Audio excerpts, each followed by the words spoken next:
Bonjour à tous et bienvenue dans cette nouvelle vidéo consacrée à un monument légendaire, la doyenne des classiques, Liège-Bastogne-Liège. C'était le plus fort, la course a été limpide pour Jakob Fuglsang qui remporte la première grande classique de sa carrière. Oui, c'est pas volé, c'est pas volé, c'est mérité. Liège-Bastogne-Liège est un des deux monuments belges qui se courent généralement en avril après l'Amstel Gold Race et la Flèche Wallonne. Le départ de la course se situe dans la ville de Liège, le parcours de la doyenne des classiques est relativement plat jusqu'à Bastogne, mais le retour vers Liège d'environ 160 km nous propose un parcours très vallonné avec des côtes mythiques comme la côte de Saint-Roch, de la Roche-au-Faucon, de la côte de la Redoute et j'en passe.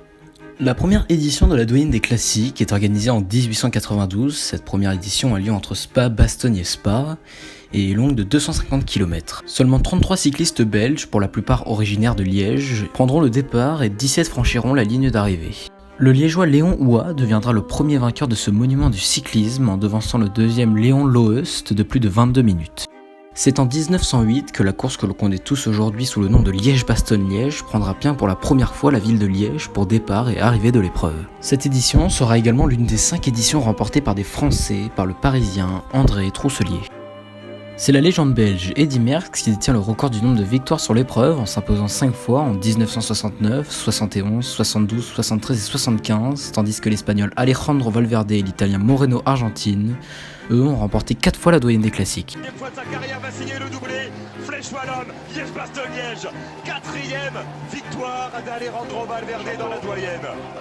Il rejoint Moreno Argentine et n'est plus qu'à une longueur du recordman Eddy Merckx avec ses 5 victoires. Mais la Belgique surdomine le nombre de victoires depuis la création de l'épreuve avec 58 succès contre 12 pour l'Italie, deuxième nation la plus titrée. Le nom de doyenne des classiques attribué à cette course mythique provient du fait que la course est une des plus anciennes au monde en termes de compétition cycliste, même si la course la plus ancienne reste Milan-Turin, une course de catégorie UCI Europe Tour créée en 1876. Le monument Liège-Bastogne-Liège est considéré aujourd'hui comme l'une des épreuves d'un jour les plus difficiles du calendrier cycliste en raison de sa longueur et de la succession dans la deuxième partie de course de montées abruptes.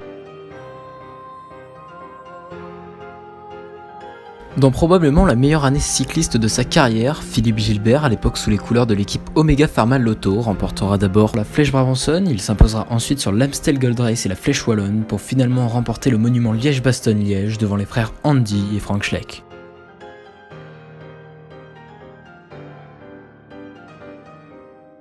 Ce quadruplé historique réalisé par Philippe Gilbert sur les classiques ardennaises d'avril restera à jamais dans la légende. Dans le cyclisme, quand on vous dit éternel second, la personne qui vous vient directement à l'esprit est le français Raymond Poulidor, 3 fois 2e et 5 fois 3e de la Grande Boucle. Mais pourtant, il y a un coureur dans les années 50 qui a terminé 4 fois 2e de Liège-Bastogne-Liège, le belge Raymond Impanis. Raymond Impanis a quand même remporté la Flèche Wallonne, Paris-Roubaix et le Tour des Flandres, mais sur la doyenne des classiques, le belge n'a jamais réussi à faire mieux que 2e de l'épreuve. Il a terminé à cette place en 1947, 48, puis en 1954 et en 1955. Pour conclure, voici 3 chiffres clés sur la doyenne des classiques, Liège-Bastogne-Liège. En km/h, c'est la vitesse moyenne que le premier vainqueur a réalisée sur son premier Spa-Bastogne-Spa, le belge Léon Houat. En pourcent, c'est la pente moyenne d'une des ascensions mythiques de la course, la côte de Stokke. Seulement 7 coureurs dans l'histoire du cyclisme ont réalisé le doublé mythique Flèche Wallonne Liège-Bastogne-Liège. Parmi eux, on retrouve Eddy Merckx, Philippe Gilbert et Alejandro Valverde. Sur ce, j'espère que ce premier épisode de Classique Mythique vous aura plu. Si c'est le cas, pensez au pouce bleu et à l'abonnement. N'hésitez pas également dans les commentaires à me proposer une classique mythique qui vous tient à cœur et qui mériterait qu'on en parle. Et moi, je vous donne rendez-vous mercredi 11h pour une nouvelle vidéo.